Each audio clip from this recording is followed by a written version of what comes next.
Hello again, my name's Sam Abbott. I work with Bean Group and I'm a real estate professional.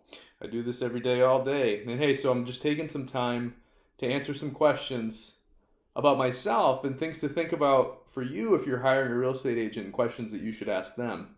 Okay, so we've already talked about, are they full-time or part-time agent, right? And the important reasons why you want to know whether or not they're actually doing this thing all the time or if they're just doing a few deals a year and what that means to you as either a buyer or a seller. The next thing to consider, thing to ask them is whether or not they work primarily with buyers or primarily with sellers, right? What you're going to find, at least in our area, is that most agents do both. They don't work exclusively with buyers or sellers. I know of one who says he works exclusively with sellers, and I've also known him to work with buyers at the same time. So it's kind of hard to get away with it in our area because there isn't the volume to support it. If you go into bigger metropolitan areas, what you'll find is more of a use of what's called single agency, right? And this is where a firm, right? So in my case, Bean Group, for instance, would practice only, working with one or the other, either buyers or sellers on an exclusive basis, right? Again, metropolitan area, just more sales volume to go around, you can kind of get away with it a little bit easier. Out here, I just don't think that, comparably to how many people are buying and selling and how many realtors there are and how many sales actually occur in a calendar year, it'd be pretty difficult to justify getting away with it in our market without having to go at least statewide.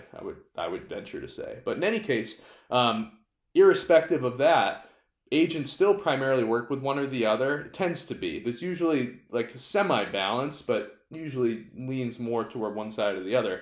Agents that are newer tend to work more with buyers. Reason being is that maybe buyers are a little easier to come by. Most of the third-party sources that realtors can pay to get leads or to meet people that are interested in, performing a real estate transaction tend to provide buyer leads, right? Things like Zillow, Realtor.com, etc., right? Working with sellers tends to come later. It's more of an indication that the agent has more referral-based business, or they at least have a different marketing approach than just 1-800 Zillow. Send me some people that are interested in real estate. And so there are benefits and there are liabilities for both sides if one is stacked more heavily on one side than the other, right? If one's a listing agent primarily and you're looking to buy a home, or even if you're looking to sell your home and then buy, you want to ask yourself, like, okay, how much experience do they have on the buying side? Have they primarily focused on the listing side?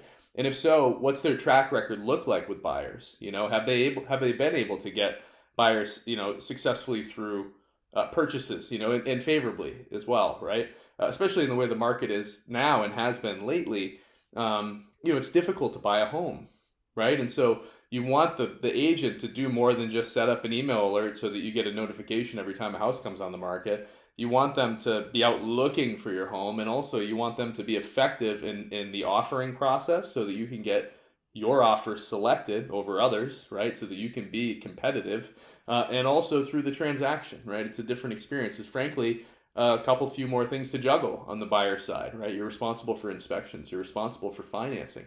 So the agent has to know how to navigate those things effectively and meet those deadlines. Otherwise, you potentially lose money, real money, like your earnest money deposit if you breach contract, So again, just a consideration, something to ask them, like, hey, just curious, do you work mostly with buyers or mostly with sellers, And again, I think a lot of agents will give you kind of middle ground answer, but like I know for myself, I work primarily with sellers, I just tend to take more listings than I do find buyers for whatever reason, but what's been nice, I am also, an accredited buyer's representative, right? So I've done some education on the buying side as well, and I do have quite a bit of experience irrespective of that. And frankly, our buyers have been able to beat out people of like 6, 7, 8 other offers, and not always because they have cash, and not always because they waive inspections, and not always because of this or that or the other thing.